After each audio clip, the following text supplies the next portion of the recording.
삼국지 1편. 도원에 피는 의. 나간중 지음, 이문열 평역.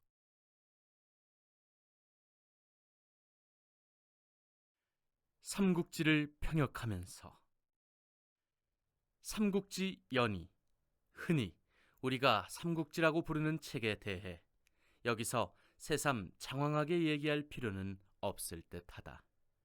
삼국지는 적어도 수백 년간 민간의 얘기꾼들, 저잣거리의 재간꾼, 불우한 서생, 할 일 없는 문사 등 수많은 사람들에 의해 발전되고 정리되어 온 역사 소설이다. 우리가 흔히 삼국지 연의의 저자로 알고 있는 나관중은 그 마지막에 나타나 이전에 있던 모든 것을 수집하고 취사 선택과 정리를 거쳐 오늘날의 형태로 완성시킨 사람이 아닌가 한다. 그러나 정사인 진수의 삼국지와 용의주도학의 비교, 검토해가며 흔히 7푼의 진실과 3푼의 허구로 얘기된다. 완결된 나간중의 경이로운 작업 뒤에도 삼국지는 여러 판본이 있었던 것으로 보인다. 주로 체제나 평문, 곁들인 시 따위의 차이로 오늘날 중요하게 보는 것만도 홍치본, 이립옹본, 이탁오본, 모종강본 등이 있다. 내가 이 평역 삼국지를 시작하기 전에 굳이 대만을 찾은 것은 이미 전해지지 않거나 전해지더라도 우리로서는 입수할 수 없다고 알려진 여러 판본에 대한 호기심 때문이었다. 길지 않은 체류 기간 동안 나는 여러분의 도움을 입어 다행히도 이립옹본을 제외한 위에 여러 판본을 모두 입수할 수 있었다. 그러나 검토한 결과 기대와는 달리 각 판본의 우열은 대개 시대순으로 나왔으며 결국 그 힘든 수집에서 내가 얻은 것은 어째서 오늘날 모본만이 살아남게 되었는지를 확인할 수 있었다는 것뿐이었다. 삼국지를 평역하면서 모본은 그 앞 이탁오본에서 역사나 인물에 관한 평과 시를 나름의 안목에서 바꾸고 김성탄의 서문을 단 것인데 오늘날 삼국지의 대부분이 그걸 역본으로 쓰고 있다. 참고로 말하면 우리나라의 삼국지 중에서 김고용 선생의 삼국지는 거의 대역이 가능할 만큼 충실하게 모본을 따랐고 월탄 삼국지는 대강 의역한 듯 싶다. 따라서 판본을 모종강본으로 결정하자 이내 번역 방식에 문제가 생겼다. 그대로 번역만 한다면 약간 문장이 현대적이 되고 매끄러워질 뿐 본질적으로는 앞서 말한 두 삼국지와 다를 바가 없고 따라서 쓸데없는 노력에 중복이 될 것이기 때문이었다. 그러자 그 다음에 참고로 떠오른 것이 일본의 요시가와 에이지나 진순신의 방식이었다. 이 역시 참고로 말하면 우리나라에서는 고 김광주 선생의 그 도입부에서 독창을 보이신 것 외에는 대개 요시가와의 아류라는 혐의가 가는 것들이었다. 일본식의 중국 이해가 간간 눈에 거슬리는 데다 연대와 사회상이 잘 맞지 않는 것도 덜어 보였다. 진순신의 경우는 아직 쓰여진 지 얼마 안 돼 그 아류는 눈에 띄지 않는데 무거운 것을 너무 가볍게 만들어버리는 것 같아 별로 호감이 가지 않았다. 여러 가지로 생각한 끝에 나는 몇 가지 방식을 절충하기로 했다. 전체의 구도는 모본을 따르되 시와 평문은 가감하거나 내 자신의 것으로 대체하고 필요한 곳은 변형, 재구성한다는 것이었다. 여기서 특히 힘주어 밝혀두고 싶은 것은 변형과 재구성의 의도이다. 그것은 구태여 내 삼국지를 다른 것과 구별시키기 위한 수단이라기보다는 삼국지에다 현대적 소설 감각을 주기 위함의 더 큰 목적이었다. 흔히 삼국지가 우리에게 재미있고 유익하면서도 어딘가 허황된 전설이나 신화처럼 느껴지는 것은 그 인물들의 등장 방식 탓인 듯하다. 어디서 무얼 하던 사람인지가 제대로 밝혀지지 않은 채 한 번 등장하면 곧 천하의 영웅이요 관인 후덕한 군주거나 천지조화를 마음대로 하는 제사, 또는 만부를 홀로 이겨내는 신장이 된다. 따라서 도입부와 군데군데 필요한 곳에서 나는 변형과 재구성을 통해 중요한 인물들에게 리얼리티를 주려 했다. 그러나 그 변형과 재구성은 철저하게 정사에 의지한 것이라 독자를 한낱 말재주로 현혹시켜 역사를 그릇 알게 하는 잘못은 저지르지 않았다고 믿는다. 그러나 그 변형과 재구성은 철저하게 정사에 의지한 것이라 독자를 한낱 말재주로 현혹시켜 역사를 그릇 알게 하는 잘못은 저지르지 않았다고 믿는다. 그 다음 이 삼국지의 특색으로 밝혀두고 싶은 것은 내가 곁들인 평문이다. 그 평문을 활용하면 이 삼국지 한 권으로 얘기하지 못할 게 없다. 혁명, 권력의 정통성, 전쟁 같은 것들뿐만 아니라 역사, 철학, 과학까지도 모두 거기 끌어들일 수 있다. 처음에 내가 가장 야심을 부린 것도 이 부분이었는데 결과는 솔직히 부끄럽다. 모든 것은커녕 처음에 내가 의도했던 것도 다 얘기한 듯 쉽지 않다. 그러나 이 삼국지의 한 특색을 이룰 것인만은 부인하기 어려울 것이란 점에서 감히 밝힌다. 끝으로 하나 더 말할 것은 뒷부분에서의 변형이다. 원전은 제갈량의 사후가 거의 책 한 권에 가까운 분량이지만 나는 그 3분의 1로 줄여버렸다. 어차피 정사가 아닐 바에야 박진감과 흥미에서 현저하게 그 앞부분에 떨어지는 얘기들을 장황하게 늘어놓을 필요가 없으리라는 판단에서였다. 그러나 무턱된 삭제가 아니라 주의 깊은 요약이었던 만큼 중요한 사실은 원전과 다름없이 남아있다. 이제 4년 4개월에 걸쳤던 곤혹스러웠던 작업은 끝났다. 내가 여기서 곤혹스럽다는 표현을 쓰는 것은 이 작업이 순수한 문학적 창조와는 다소 거리가 있다는 이유에서였다. 그러나 이제 와서 보면 반드시 그게 시간과 재능의 낭비였던 것 같지도 않다. 세월이 가면 똑같은 내용이라도 표현하는 방식과 이해하는 태도가 달라진다. 이제 이 땅에서 번역되거나 재구성된 삼국지는 대개가 한 세대 가까이 오래된 것이 됐다. 삼국지가 이상 더 읽혀서는 안 될 책이라면 모르되 그게 아니라면 이 작업은 이 시대에 누군가가 해야 했다. 거기다가 듣기로는 젊어서는 삼국지를 읽고 늙어서는 삼국지를 읽지 말라는 말이 있다고 한다. 바꾸어 말하면 그만큼 삼국지에는 젊은이들의 용기와 포부를 길러주고 지혜와 사려를 깊게 하는 어떤 것들이 담겨 있다는 뜻이다. 이 땅의 젊은이들이 나를 통해 그 풍성한 삼국지의 과일을 누릴 수 있게 된다면, 그러잖아도 꽤 많은 늙은이들이 더욱 잔꾀에 밝아질 우려가 있다 하더라도 지난 4년여의 내 작업이 반드시 뜻없는 일이 되지는 않으리라 믿는다. 1983년 3월 이문열.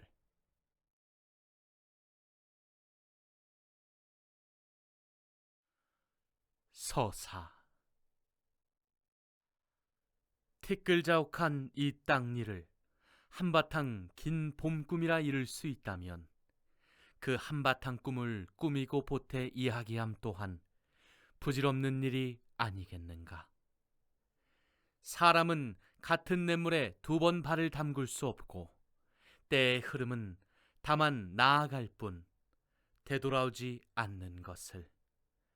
새삼 지나간 날 쓰러진 삶을 돌이켜 길게 적어 나아감도 마찬가지로 헛되이 값진 종이를 버려 남의 눈만 어지럽히는 일이 되지 않겠는가. 그러하되 꿈속에 있으면서 그게 꿈인 줄 어떻게 알며 흐름 속에 함께 흐르며 어떻게 그 흐름을 느끼게 하겠는가. 꿈이 꿈인 줄 알려면 그 꿈에서 깨어나야 하고 흐름이 흐름인 줄 알려면 그 흐름에서 벗어나야 한다. 때로 땅끝에 미치는 큰 암과 하늘가에 이르는 높은 깨달음이 있어 덜어 깨어나고 또 벗어나되 그 같은 일이 어찌 여느 우리에게까지도 한결같을 수가 있으랴.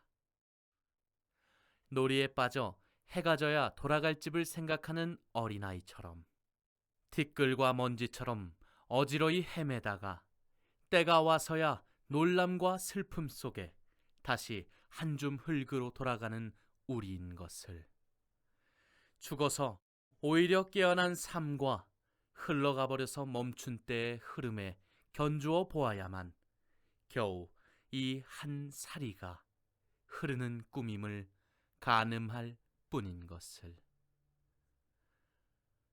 또 일찍이 옛사람은 말하였다. 그대는 저 물과 달을 아는가? 흐르는 물은 이와 같아도 아직 흘러 다 해버린 적이 없으며, 차고 이지러지는 달, 저와 같아도 그 참 크기는 줄어 작아짐도 커서 늘어남도 없었다. 무릇 바뀌고 달라지는 쪽으로 보면 하늘과 땅의 모든 것이 짧은 사이도 그대로일 수가 없지만, 그 바뀌고 달라지지 않는 쪽으로 보면 나와 남이 모두 바뀌고 달라짐이 없다. 그게 글 잘하는 이의 한간 말장난이 아닐진데, 오직 그 바뀌고 달라짐에 치우쳐 우리 삶의 짧고 덧없음만 내세울 수는 없으리라. 더욱이 수풀리를 떼지어 나는 하루살이에게는 짧은 한낮도 즈문 해에 값하고, 수레바퀴 자국 속에 사는 미꾸라지에게는 한말 물도 내 바다에 가름한다. 우리 또한 그와 같아서 가시덤불과 엉겅퀴로 뒤덮인 이 땅, 끝모를 하늘에 견주면 수레바퀴 자국이나 다름없고, 그 속을 안고 서서 보낸 예순해 또한 다름없는 때의 흐름에 견주면 짧은 한낮에 지나지 않으나, 차마 그 모두를 없음이요 비었음이요 헛됨이라 잘라 말할 수는 없으리라. 이에 이웃나라 솥발처럼 셋으로 나뉘어 서고 빼어나고 꽃다운 이 구름처럼 일어 서로 다투고 겨루던 일 다시 한마당 이야기로 펴려니와, 아득히 돌아보면 예와 이제가 다름이 무엇이랴. 살아간 때와 곳이 다르고 이름과 옳다고 믿는 바가 다르며, 몸을 둠과 뜻을 폄해 크기와 깊이가 달라도 기뻐하고 슬퍼하고 성내고 즐거워하면서 그들은 우리였고, 어렵게 나서 갖가지 괴로움에 시달리다가 이윽고는 죽은 데서 마찬가지로 우리였다. 듣기에 사람이 거울을 지님은 옷과 갓을 바로 하기 위함이요, 옛일을 돌이켜보면 이 오늘과 앞일을 미루어 살피고자 함이라 했으니, 그런 그들의 옳고 그름, 이기고 짐, 일어나고 쓰러짐을 다시 한번 돌이켜봄도 또한 뜻있는 일이 아니겠는가. 그럼에도 굳이 이야기에 앞서 옛부터 있어온 노래 하나를 여기에 옮기는 것은, 뜻은 달라도 옛사람을 본뜬 그 멋이 잠옷 사람의 마음을 움직이는 데가 있기 때문이다. 굽이쳐 동으로 흐르는 긴 강물, 그 물결에 일리듯 옛 영웅 모두 사라졌네. 옳고 그름, 이기고 짐 모두 헛되어라. 푸른 산은 예와 다름없건만 붉은 해 지기 몇 번이단가. 강가에 머리 센 고기잡이와 나무꾼 늙으니 가을달 봄바람이야 새삼스러우랴. 한 병 흐린 술로 기쁘게 서로 만나 예와 이제 크고 작은 일 웃으며 나누는 얘기에 모두 붙여보네. 창천에 빗기는 노을. 정치로부터 그 원하는 바를 얻지 못하면 민중은 일수 종교가 내세우는 축복과 구원을 믿고 기대게 된다. 그러므로 생각에 밝은 치자는 민중이 지나치게 종교에 빠져드는 것을 기뻐하지 않고, 헤아림이 깊은 식자는 오히려 그걸 근심한다. 어떤 가르침의 참됨과 거룩함은 종종 믿는 무리의 늘어남과 세속적인 가멸음이 쌓임에 반비례하기 때문이며, 그리하여 열의 아홉은 정치로 춥고 허기져 찾아간 민중의 몸과 마음을 더욱 헐벗고 굶주리게 만들 뿐이기 때문이다. 오랜 세월 사람들의 믿음과 우러름을 사온 가르침에서조차도 그 회당이나 사원은 가장 크고 화려하며 요란한 말과 몇 푼의 돈으로 구원을 사려는 무리가 가장 많을 때가 바로 그 가르침이 가장 썩고 더럽혀진 때와 일치함을 자주 볼 수 있으니, 하물며 출발부터가 세상을 속이고 사람의 눈과 귀를 홀리는 사된 가르침에 있어서랴. 후한도 끝나가는 영제 때의 세상이 또한 그러하였다. 조정이 썩어 모든 관리가 벼슬하는 도둑놈, 즉 관비라 불릴 지경이 되니 의지할 곳 없는 백성들은 자연 요사스런 가르침에 기울어져 가고 있었다. 그런 희평 5년 9월 어느 날이었다. 바람소리 쓸쓸하고 역수는 차갑구나. 장사 한 번 떠나며 다시 돌아옴을 바라지 않노라. 라는 전국시대의 협객 형가의 노래로 유명한 역수가의 작은 초당이 하나 있었다. 병으로 벼슬길에 물러난 선비가 은거하며 후학을 가르치던 곳으로 별채의 한 방에서는 다시 조정의 부름을 받게 된 그 선비가 아끼는 두 제자를 불러놓고 천하의 일을 근심하고 있었다. 지금 세상은 요사스런 기운으로 뒤덮여가고 있다. 한중지방에는 창릉, 창영부자로 이어지는 오두미도란 게 널리 퍼지고 있고, 중원에는 도사 우길로부터 비롯된 이른바 태평도가 마른 풀밭에 있는 불길처럼 번지고 있다. 특히 태평도는 몇 년 전 거록당의 장각이란 자가 자칭 남한오선이란 늙은이로부터 태평경을 물려받은 뒤로부터 갑자기 세력이 늘어나 이제는 청주, 유주, 연주, 기주를 비롯해 멀리 서주, 양주, 예주, 형주에까지 미치고 있다 한다. 머지않아 반드시 천하의 큰 근심거리가 될 것이다. 그렇게 말하는 선비의 이름은 노식. 자는 자간으로 탁군 탁현이 고향이었다. 어려서부터 당대의 석학인 마용의 문화에 들어 역시 뒷날의 대학자인 정현등과 함께 배웠는데 일찍 고금을 두루 통했다는 평을 들었다. 그의 학풍은 정밀하면서도 장구에 얽매이는 법이 없었고 한섬 술을 마실 만큼 호방하였으나 시사는 그리 즐겨하지 않았다. 성정이 굳세고 저리를 숭상하였으며 젊을 때부터 뜻이 커서 작은 지방관청의 부름에는 응하지 않았다. 영제 건영년간에 박사로 처음 벼슬길에 나섰으나 오래자나 문물을 겸한 재주가 인정되어 국왕태수를 제수받고 남쪽 오랑캐의 난을 평정했다.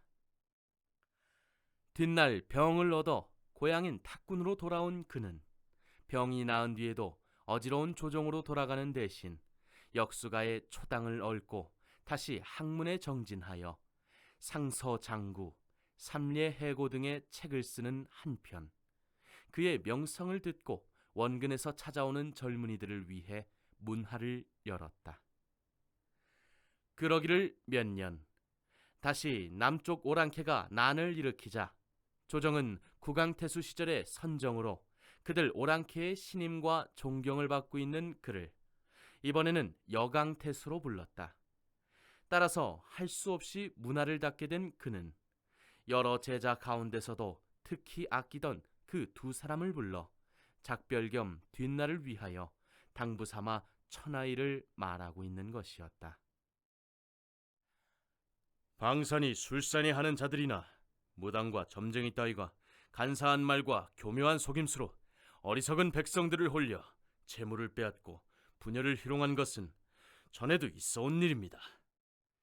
때가 오면 스스로 그 어리석음을 깨닫고 흩어져 생업으로 돌아가려니와 오히려 천하를 위해 근심해야 할 염통과 창자의 병은 조정에 있지나 않을는지요. 아랫자리에 단정히 앉아 노식의 말을 듣고 있던 두 제자 가운데서 하나가 조심스레 반문했다. 아직 소년티를 벗지 못한 다른 하나보다 대여섯은 더 많아 보이는 쪽이었다. 키가 8자에 첫눈에 상대방을 압도할 만큼 위엄있는 풍채였는데 그에 못지않은 것이 우렁찬 목소리였다. 스승 앞이라 낮춘다고 낮춘 것이지만 마치 깊은 굴에서 울려나오는 호랑이의 울음이나 먼 데서 들려오는 우레소리처럼 방 안이 온통 그 울림으로 가득했다.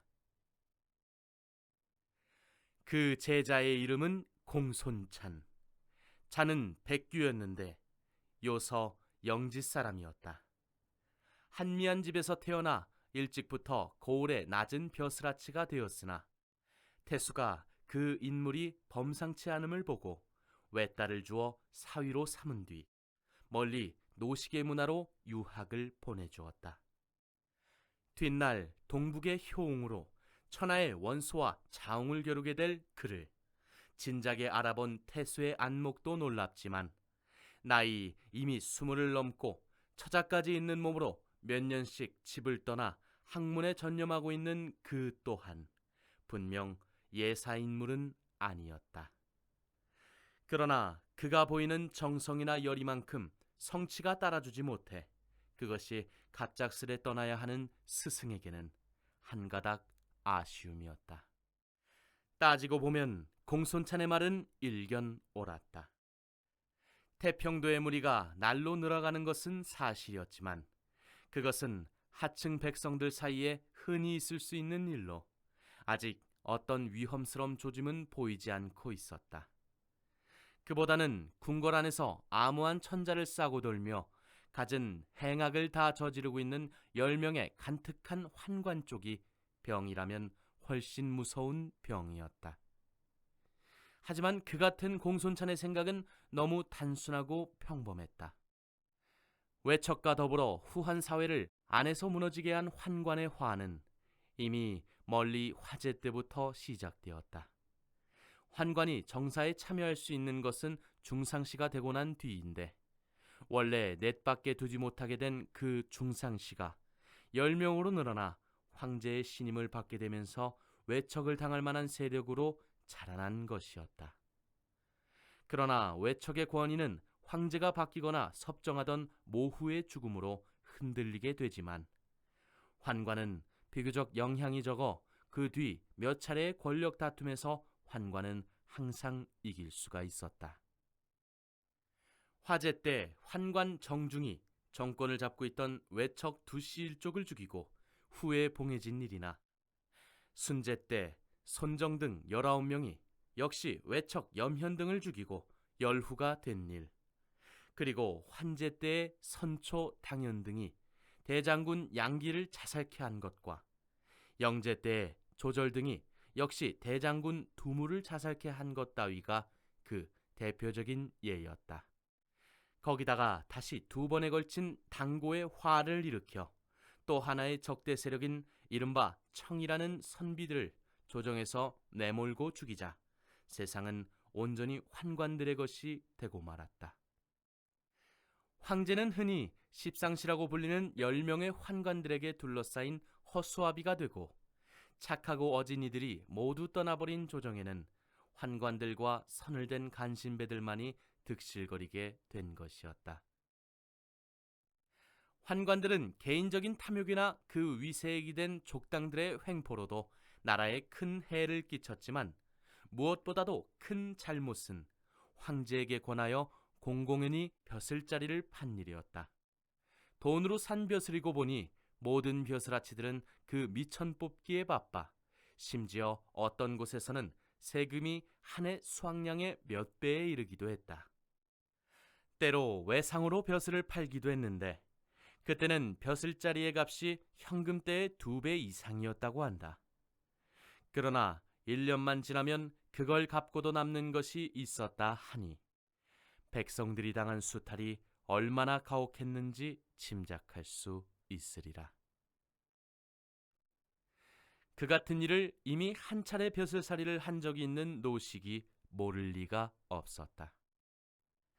그런데도 새삼 환관의 폐해를 말하는 제자를 약간 민망스런 눈길로 내려보던 노식이 곧 타이르듯 말했다. 백규의 말뜻은 알만하다. 하지만 눈에 보이는 종기나 드러난 병은 다스리기가 쉽다. 내가 이제 말하고자 하는 십상시는 이미 선제 때부터 천하가 다 아는 한조의 종기요 병이다. 머지않아 누군가에 의해 반드시 다스려질 것이다. 또 나도 지금은 여강태수로 가지만 오래자나 조정의 부름이 있을 것이다. 듣기에 채옹, 양표, 마일제, 한설 등의 뜻을 같이 하는 옛벗들도 비록 동관의 한직이긴 하나 이미 낙양에 돌아와 있다 한다. 모두가 충의로 힘을 합치면 길이 없지는 않으리라 믿는다. 하지만 태평도의 무리는 이 나라의 숨은 종기요 드러나지 않은 병이다. 아직은 아프지도 않고 괴롭지도 않으나 한번 겉으로 드러나면 온몸에 피가 썩고 오장육부가 짓무르는 괴로움을 이 나라와 백성들이 겪게 될 것이다. 그렇다면 관병을 풀어 잡아들이면 되지 않겠습니까? 공손찬의 대꾸는 여전히 씩씩했다. 아직은 아무것도 드러난 것이 없는데 무슨 죄목으로 그들을 잡아들이겠느냐? 더구나 저들은 아직 백성들의 믿음과 사랑을 받고 있는 데 비해 관부는 오히려 도둑대보다 더 큰 미움과 원망을 받고 있다. 그제서야 공손찬도 말문이 막히는 모양이었다. 스승의 뜻을 다시 한번 헤아려 보려는 듯이 잠시 입을 다물고 생각에 잠겼다. 그때 한 구석에서 조용히 그들 사제간이 주고받는 말을 듣고 있던 다른 제자 하나가 천천히 입을 열었다. 스승님께서 특히 저희를 부르신 것은 달리 하명하실 일이 있어서인 줄 짐작되옵니다만. 어눌한 것 같으면서도 되도록 말수를 줄이려는 화법이었다. 이제 스승님의 뜻은 대강 짐작할 듯도 하오니 저희가 해야 할 바나 일러주십시오. 란 뜻이 뒤에 숨어 있었지만 이상하게도 한없이 겸손하고 부드럽게 들렸다. 나이는 겨우 17살이나 되었을까. 아직 소년티를 벗지 못한 얼굴이었는데 사람의 마음속을 들여다보는 듯한 크고 그윽한 눈이며 우뚝한 코, 볼까지 축 늘어진 두툼한 귓밥이나 미소가 떠드는 듯한 붉은 입술 같은 데에서는 곁에 앉은 공손찬과는 전혀 다른 종류의 위엄이 서려 있었다. 공손찬의 위엄이 굳세고 거친 힘에 의지하고 있다면 그의 것은 봄바람처럼 부드럽고 따뜻한 덕에서 우러난 듯한 위엄이었다. 거기다가 일어서면 무릎까지 닿을 것 같은 긴 팔도 이상하게 귀인의 상을 더하는 것 같았다. 그 소년의 성은 한실의 종친인 유요, 이름은 비에, 자는 현덕으로 스승인 노식과 마찬가지인 탁군 탁현이 고향이었다. 핏줄로 따지면 전한 경제 때의 현손이 되는데 중산정왕 유승의 아들 유정이 탁록정후가 되면서 탁군에 자리 잡고 살게 된 유씨의 한 갈래였다. 그의 조부 유웅은 효렴에 뽑혀 동군의 현령을 지냈고 그의 아비 유홍도 대를 이어 지방관리를 지냈으나 그가 어렸을 적에 죽었다. 그 바람에 홀어머니의 밑에서 자라나게 되니 자연 살이가 어려워져 어렸을 때는 신을 삼고 돗자리를 짜 살림을 돕지 않을 수 없었다. 그가 노식의 문화에 들어 배울 수 있었던 데는 어머니의 정성도 있었지만 그보다는 집안 아저씨 뻘되는 유원기의 도움 덕분이었다. 유비의 비범함을 보고 일찍부터 알게 모르게 도움을 주어오던 그는 유비가 15 나던 해 자신의 아들 유덕연과 나란히 노식의 문화로 유학을 보냈다. 제법 나이차가 남에도 유비와 공손찬이 형제처럼 마음을 터놓고 사귀게 된 것은 아마도 남의 도움을 받아 배움을 얻게 된 서로의 비슷한 처지 때문이었으리라. 유비가 오히려 나이든 공손찬보다 더 잘 자신의 속마음을 읽고 물어오자 노식은 대답 대신 잠시 미소와 함께 어린 제자를 바라보았다. 뜯어보면 뜯어볼수록 묘한 느낌을 주는 아이였다.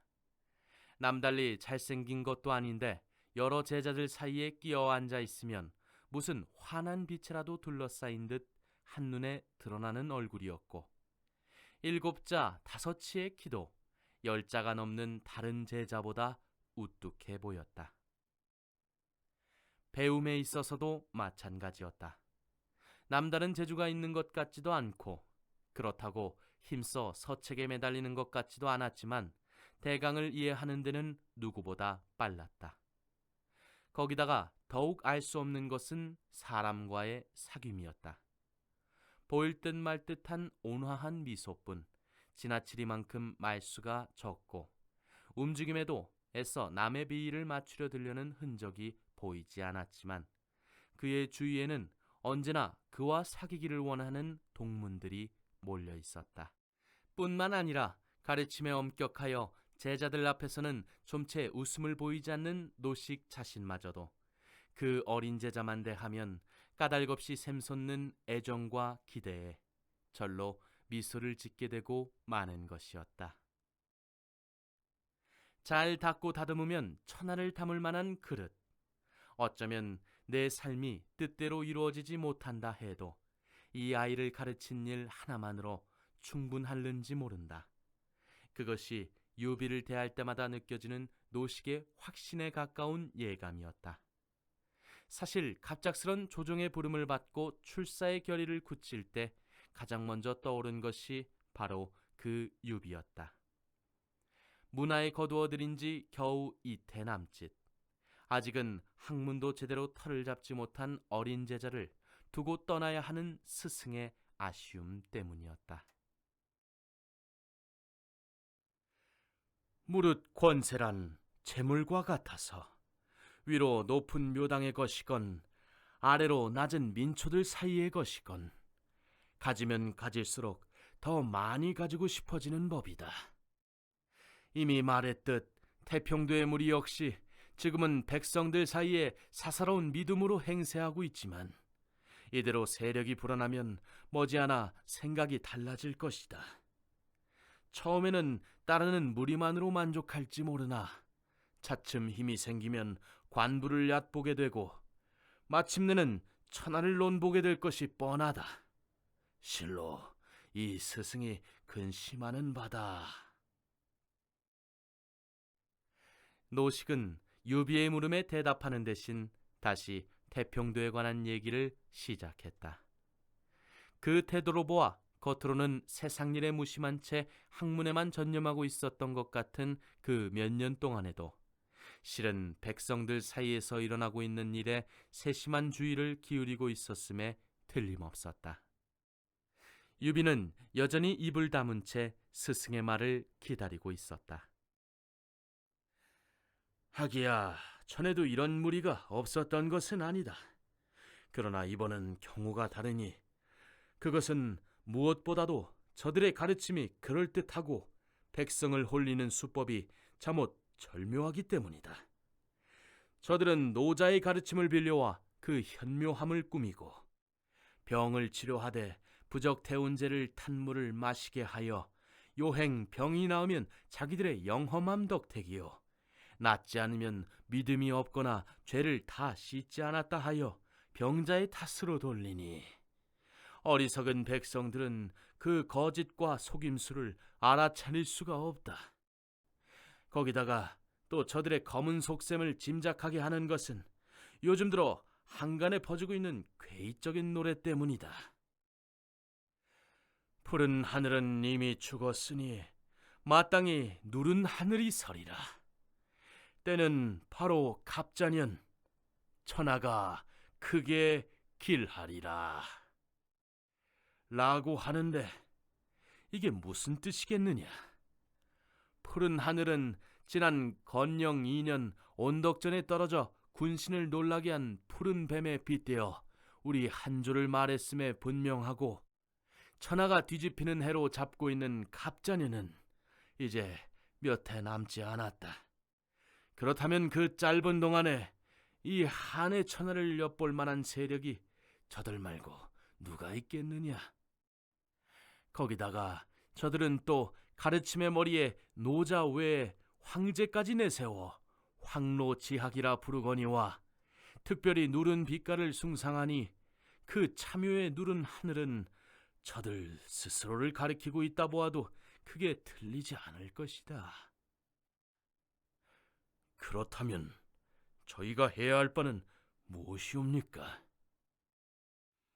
그제서야 공손찬도 어두운 표정이 되어 다시 그렇게 물었다.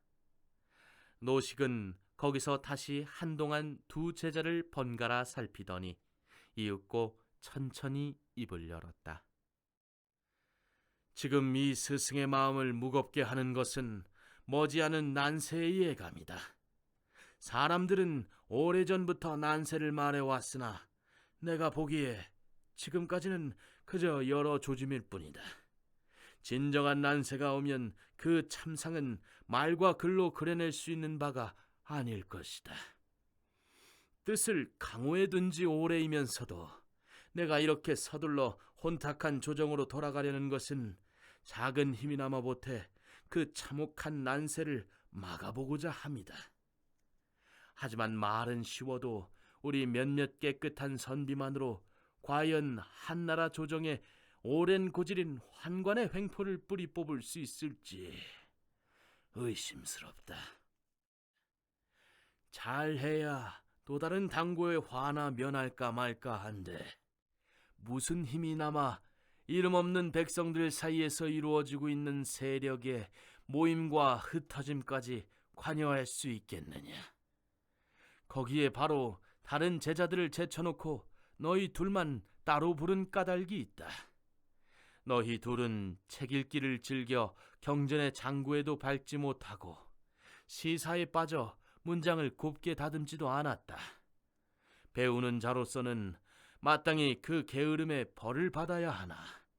내가 크게 너희를 꾸짖지 않은 것은 그래도 너희가 배움의 큰 가지와 줄기는 항상 잡고 있기 때문이며, 시절 또한 장부가 장구에 매달리고 시사나 을존이며 보낼 수는 없게 되었기 때문이다. 진정한 난세가 이르면 필요한 것은 문장과 학식이나 사사로운 수양이 아니라 그것들을 활용하고 실천하는 힘이다. 나는 백귀의 씩씩하고 굳건한 기계와 현덕에 부드러우면서도 사람의 마음을 끄는 몸가짐에서 그 비슷한 힘을 느낀다.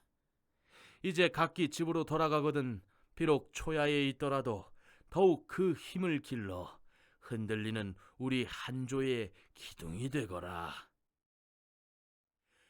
저들이 요사스런 가르침으로 백성을 현혹시키거든 너희는 참된 덕으로 깨우쳐주고 거짓과 속임으로 불측한 세력을 키워가거든 인의와 협행으로 흩어버려라. 이미 한해 천하는 100사람의 벼슬아치보다 한 사람의 옳은 선비가 더 많은 백성을 보살필 수 있는 세상이 되고 말았다. 이게 너희에게 특히 일러주고 싶던 말이었다. 그 뜻을 알겠느냐? 노식은 그렇게 말을 맺고 둘을 바라보았다. 믿음보다는 막연한 기대에 찬 눈길이었다. 네. 다시 공손찬이 시원스레 대답했다.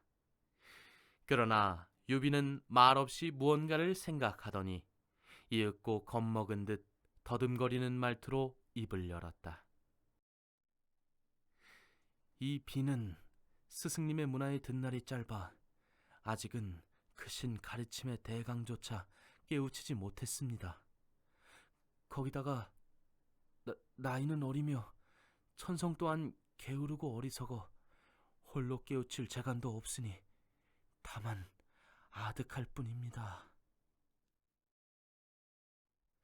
한껏 자신을 낮추면서도 정작 중요한 말은 상대방이 스스로 하도록 만드는 묘한 여운이었다. 그러나 어디에도 억지로 꾸민 티가 없어 상대방은 그걸 느끼지 못할 뿐만 아니라 자신도 모르게 기꺼운 마음으로 모든 걸 스스로 털어놓게 했다. 스승인 노식도 마찬가지였다. 어쩔 수 없이 문화를 닫고 떠나는 바람에 유비를 세상으로 돌려보내기는 해도 그의 나이 17은 너무 어렸다. 아직은 더 배워야 한다. 더 채우고 더 닦아야 한다.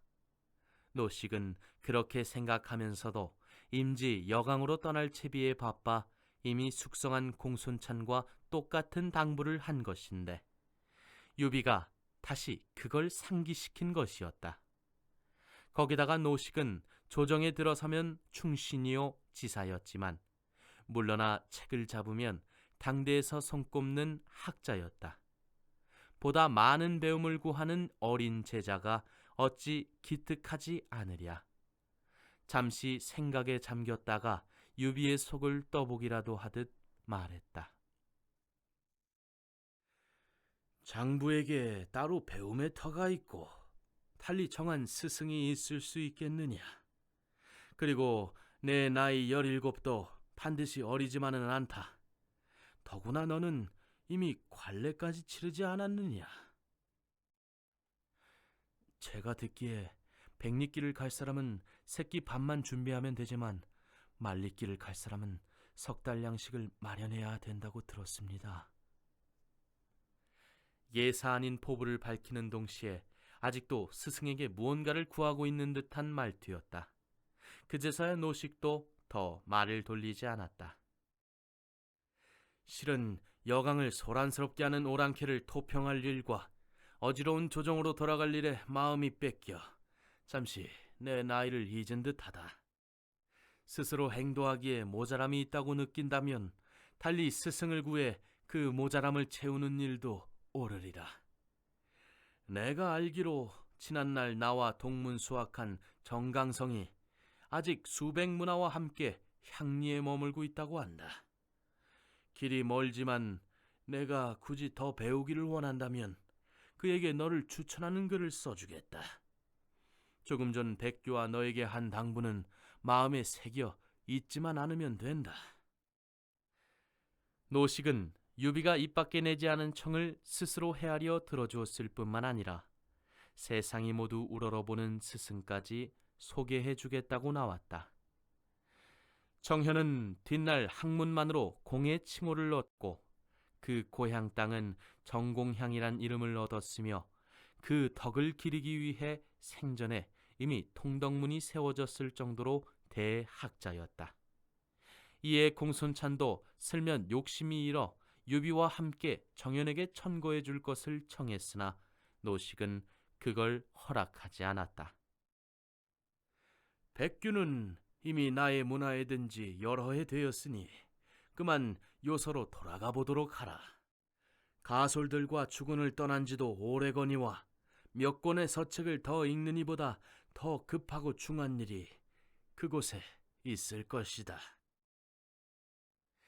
그렇게 말하고는 서한을 당겨 정연에게 유비를 추천하는 글을 쓰기 시작했다. 들으니 스승의 말도 옳아 공손찬도 더는 조르지 않았다. 얼마 전에도 영지까지 내려온 오한족으로 요서 일대가 소란스럽다는 소식을 인편에 들은 적이 있었다. 노식이 다 쓴 편지를 다시 훑어보고 있을 때 문 밖에서 가동의 조심스런 목소리가 들려왔다. 아뢰옵니다. 원근의 여러 문인들이 어르신께서 출간하신다는 말을 듣고 본체 대청에 모여 기다리고 있사옵니다. 조정의 부름을 전하는 이가 다녀간 지 하루도 안 되었는데 벌써 소문이 원근에 퍼진 모양이었다. 노식이 가보니 관자만도 100여 명이 모여 있었다.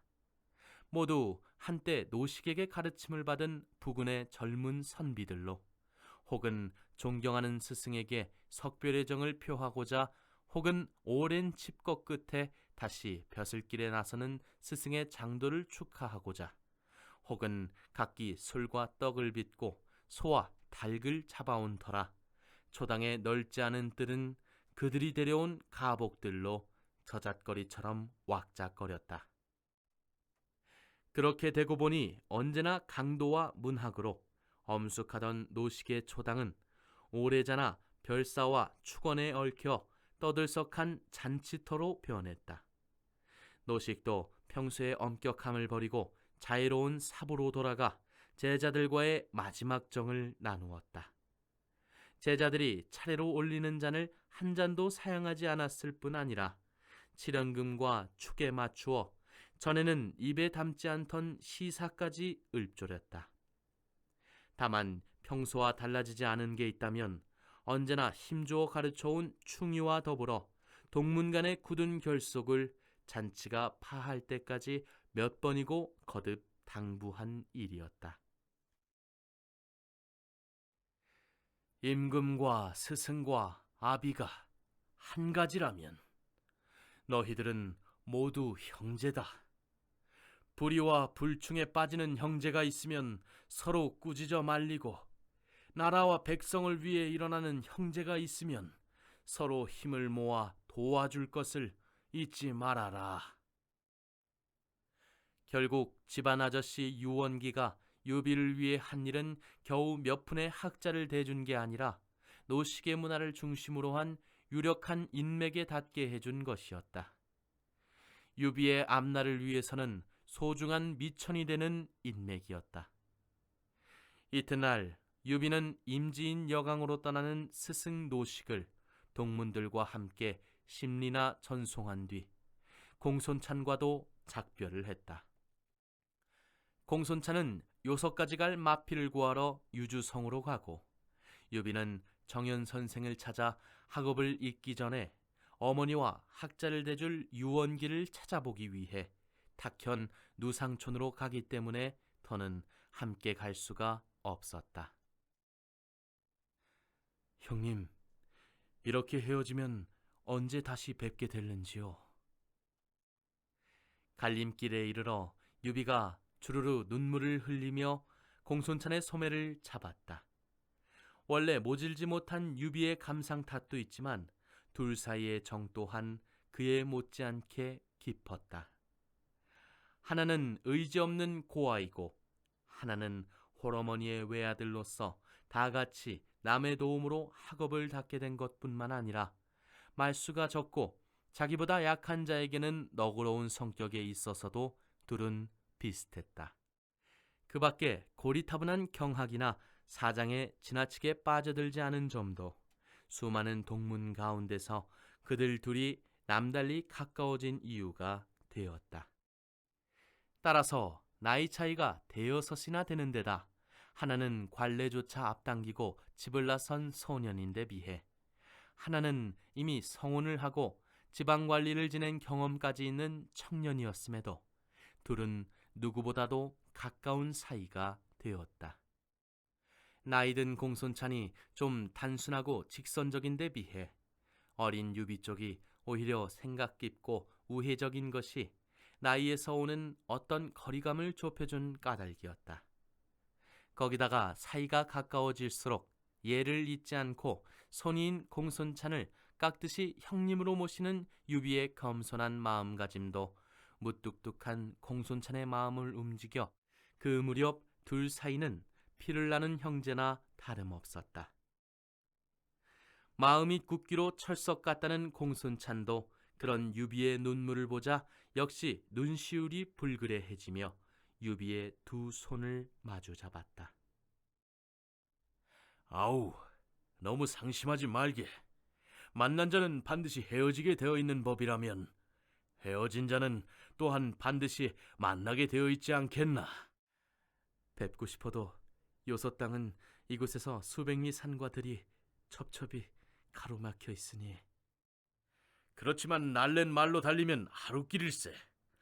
거기다 그곳에는 오환의 좋은 말들이 많으니 아우가 그리울 때는 한 걸음에 달려오겠네. 학업이나 빨리 끝내고 돌아와 있게. 저도 언제든 형님이 뵙고 싶으면 그리로 달려가겠습니다. 그것도 좋지. 아니, 모든 것이 뜻같지 못하면 차라리 그리로 옮겨오게. 그것은 변방이라 선비며 오환 같은 오랑캐무리가 수시로 넘나드는 거친 곳이지만 그만큼 장부의 뜻을 펴볼 만한 곳이기도 하네. 거기다가 이 형이 비록 재주 없지만 그곳에 약간의 기반은 있네. 자네까지 힘을 합치면 정말 두려울 게 없을 것이네. 새겨 듣겠습니다. 하지만 뒷날 그들이 맺게 될 깊고 오랜 인연에 견주어 보면 그 이별은 기실 잠깐 동안의 난임에 지나지 않았다. 공손찬이 천하를 다투는 싸움에서 불행하게 죽는 날까지 둘은 혈육이나 다를 바 없는 정으로 힘을 합쳐 난세를 헤쳐 나가게 된다. 공손찬과 눈물로 헤어진 유비는 서둘러 탁현 누상촌으로 향했다. 노식이 초당을 세운 역수는 탁군 안고현 땅이어서 누상촌까지는 빠른 걸음으로도 해질녘이나 닿을까 말까한 거리였다. 스승을 배웅하고 공손찬과 헤어지는데 너무 많은 시간을 뺏겨 벌써 해가 중천에 솟은 때문이었다. 얼마를 가다 보니 제법 넓은 개울 하나가 앞을 가로막았다. 적어도 50장은 되는 너비에 두 자 깊이는 되어 보였는데 여름 장마에 씻겨간 뒤 다시 손을 보지 않은 탓인지 아무리 둘러봐도 징검다리 하나 보이지 않았다. 할 수 없이 유비는 신을 벗고 바지를 걷은 채 물을 건너기 시작했다. 모추인 9월도 이미 중순을 지난 데다 북쪽이라 물이 몹시 찼다. 거기다가 물 가운데는 보기보다 깊어 내를 건넌 유비의 아랫도리는 물에 한박 젖어 있었다. 생각 같아서는 불이라도 피워 떨리는 몸을 녹이고 젖은 옷을 말린 뒤에 떠나고 싶었지만 갈 길이 바빠 그럴 틈도 없었다. 그래서 젖은 바지를 입은 채 다시 길을 떠나려 할 때였다. 누군가가 부른 것 같아 뒤를 돌아보니 냇물 저쪽에서 한 늙은이가 유비를 부르고 있었다. 섰거라, 키 큰 어린 놈아. 귀담아 들어야 겨우 알아들을 만큼 낮았지만 이상하게 또렷하게 들리는 목소리였다. 허름한 차림에 명아주 지팡이를 짚은 늙은이였는데 별나게 희고 긴 수염에도 불구하고 별로 기억이 없는 모습이었다. 그뿐만 아니라 이미 관례까지 치른 자신을 어린 놈이라고 함부로 불러대는 것도 그리 탐탁지 않았지만 워낙 나이가 든 노인이라 유비는 할 수 없이 큰 소리로 물었다. 어르신, 무슨 일이십니까? 다리도 없고 배도 없으니 이 늙은 것이 어떻게 건너란 말이냐? 내 놈이라도 업어 건네다 주어야 하지 않겠느냐? 마치 유비가 다리를 부수고 배를 없애버리기라도 한 듯한 말투였다. 그 같은 늙은이의 말투가 다시 귀에 거슬렸으나 유비는 말없이 건너온 냇물로 다시 들어갔다. 상대는 늙은이인데다 자신은 이미 젖은 몸이었다. 너무도 당당한 그 늙은이의 요구도 예사롭지 않았다. 거기에는 반드시 어떤 까닭이 있을 것 같은 예감이 들었다. 한 번 젖은 몸이어서인지 물은 한층 더 차갑게 느껴졌다. 그러나 유비는 낯빛도 변하지 않고 건너가 하인이라도 부리고 있는 듯한 그 늙은이를 들쳐 업었다. 늙은이는 보기보다 무거웠다. 또래에서는 힘께나 쓰는 유비였지만 개울을 다 건널 때는 다리가 후들거릴 지경이었다. 그런데 더 기막힌 것은 그 늙은이를 개울가에 내려놓은 뒤였다.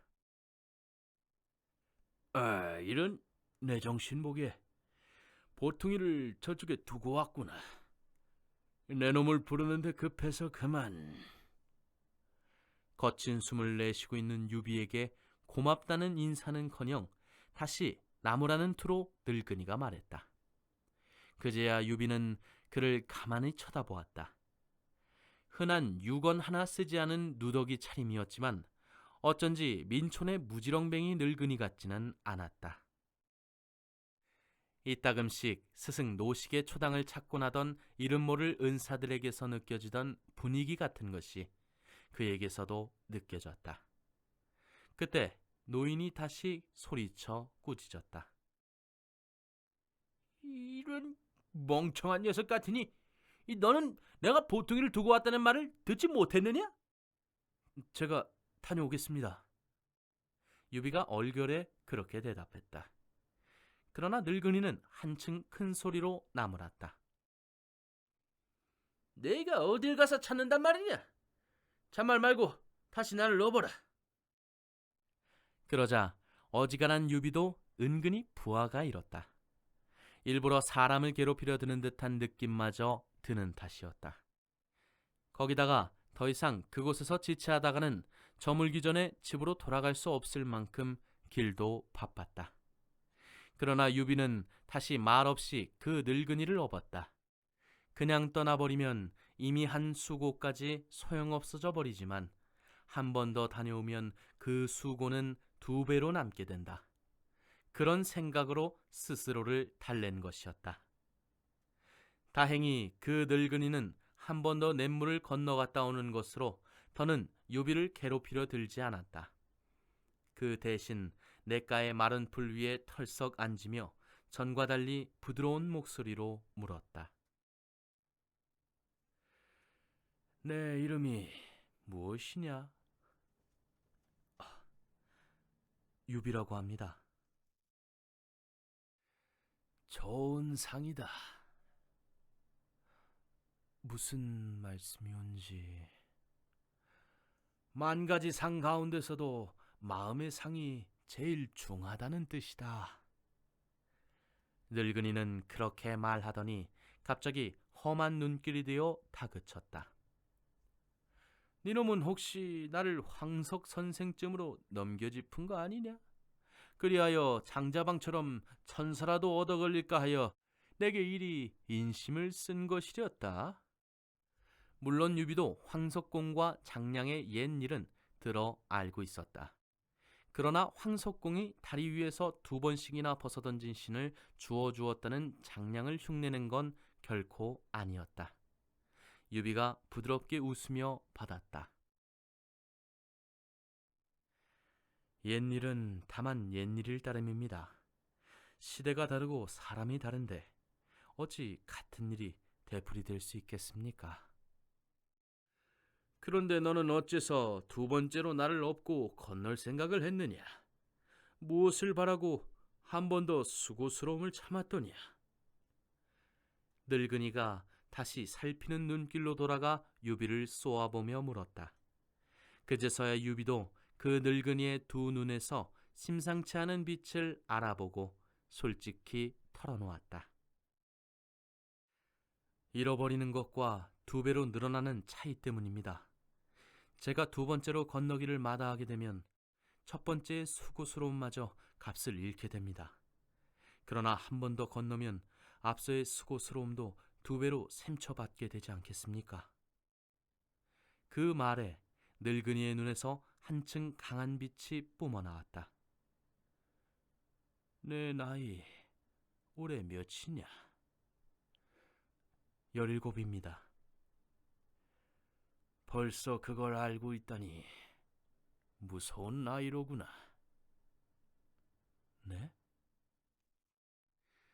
그게 바로 개 같은 선비들이 입만 열면 말하는 인의의 본체다. 그걸로 빚을 주면 빚진 자는 10배를 갚고도 아직 모자란다고 생각하며, 그걸로 다른 사람을 부리려 들면 그 사람은 목숨을 돌보지 않고 일하게 된다.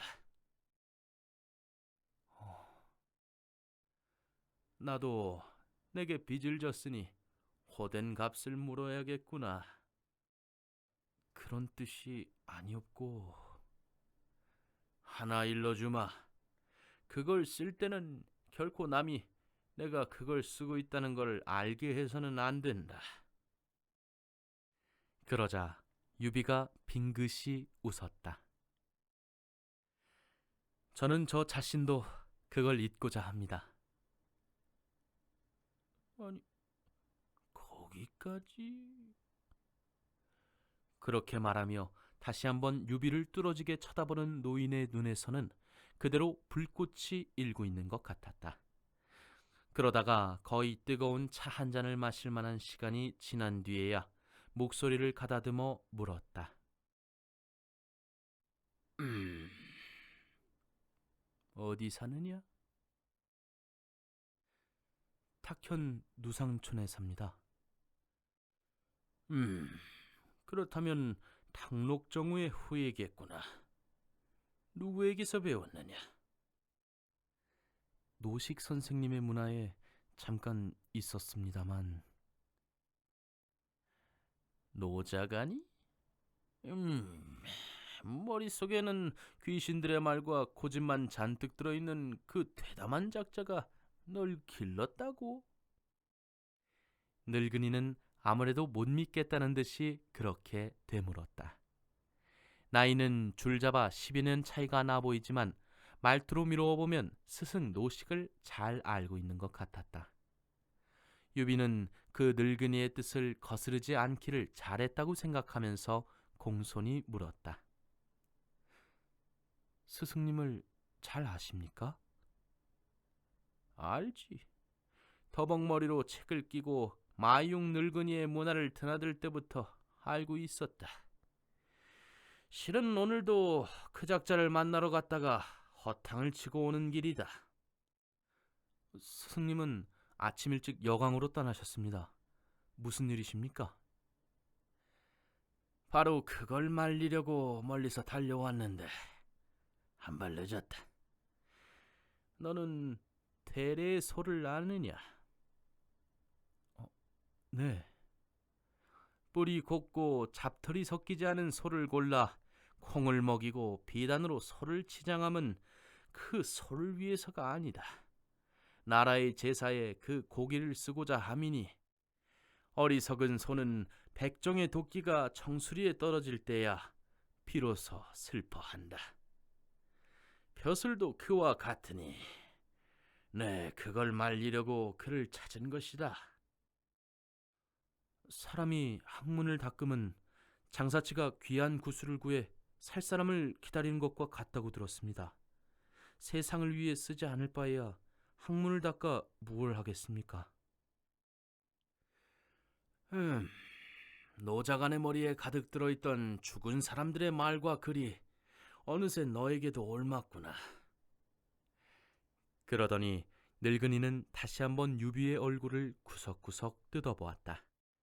그걸 통해서 그의 지난날과 앞니를 한꺼번에 알아내겠다는 듯이나 세밀한 눈길이었다. 아깝구나. 하지만 사람은 저마다 정해진 길이 있으니 어쩌겠느냐. 동덕과 천방이 멀다면 요순의 가르침도 세상을 위한 한 가닥 길은 되리라.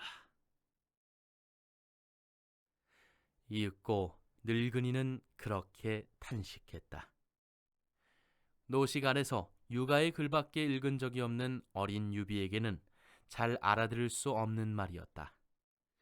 그러나 늙은이는 유비가 무엇을 물을 틈을 주지 않고 갑자기 어조를 바꾸어 먼저 유비에게 물었다. 그래, 이제 내가 하고자 하는 바가 무엇이냐? 장부가 품은 뜻 중에 제세 안민보다 더 큰 것이 있겠습니까? 어지러운 천하를 바로잡고 백성을 편안케 하는 것이 제 뜻입니다.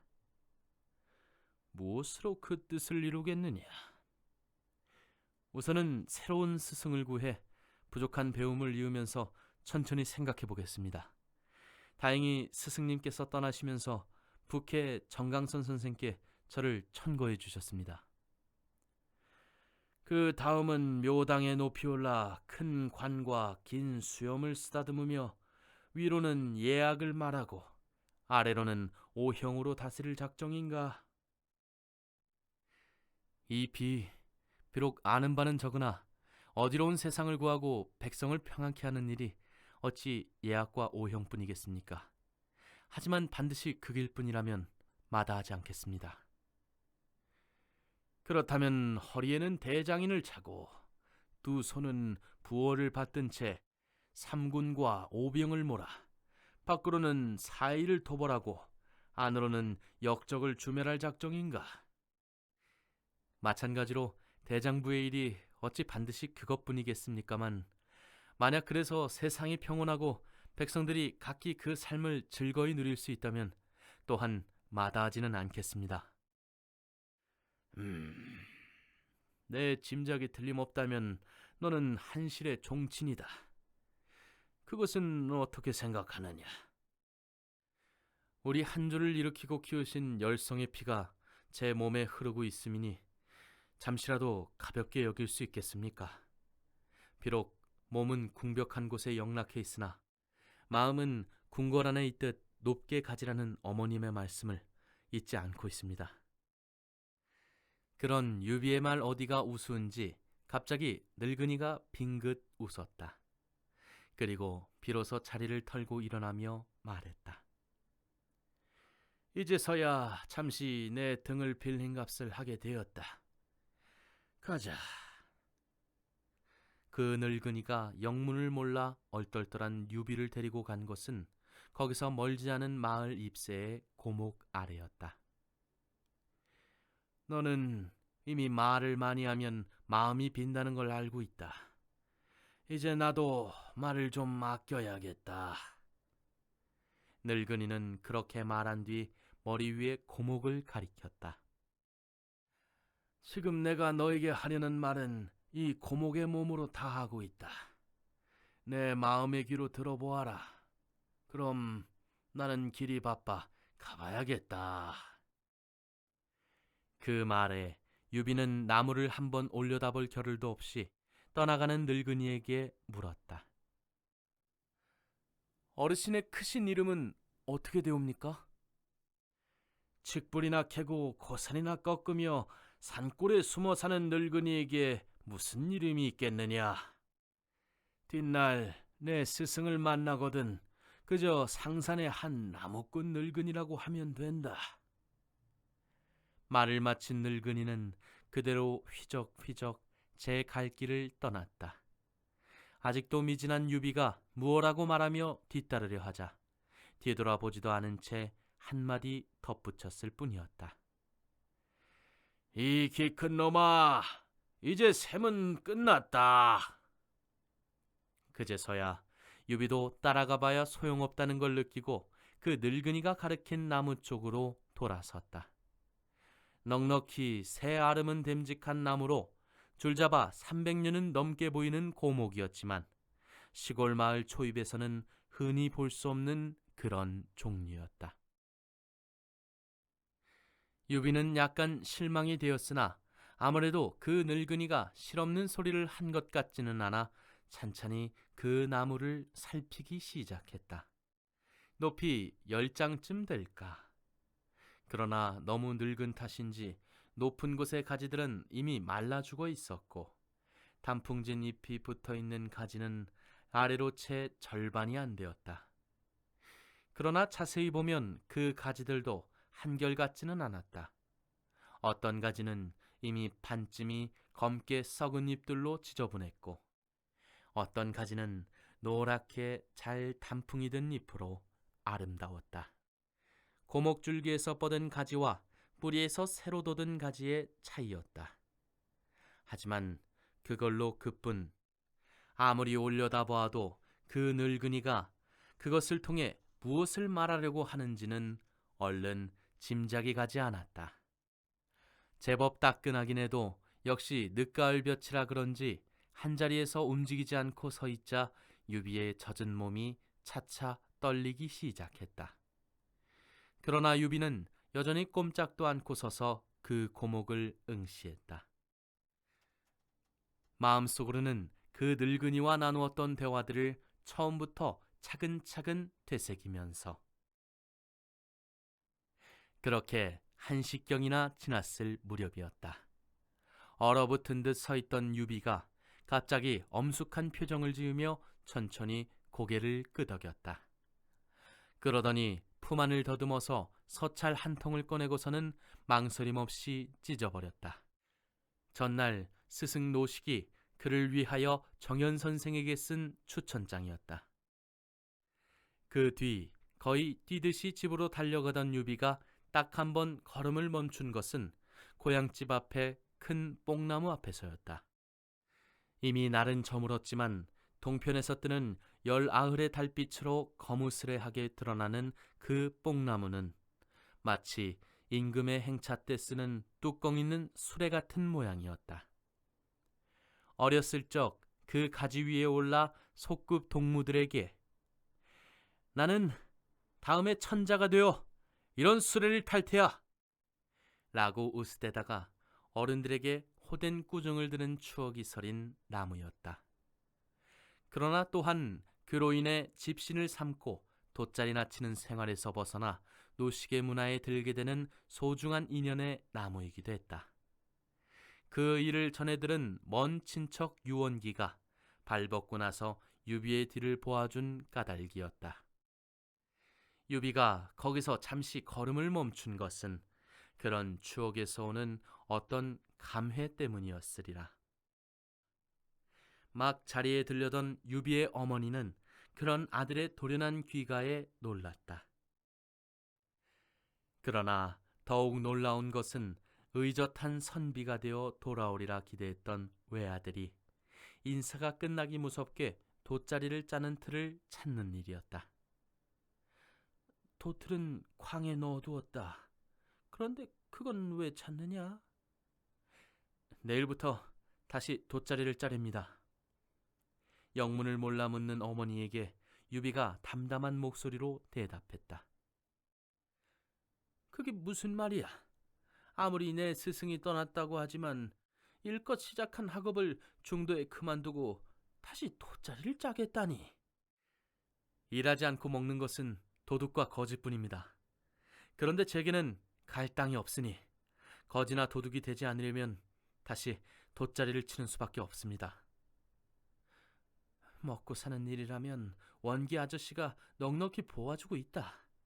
너는 달리 스승을 구해 더욱 힘써 글을 배워야 한다.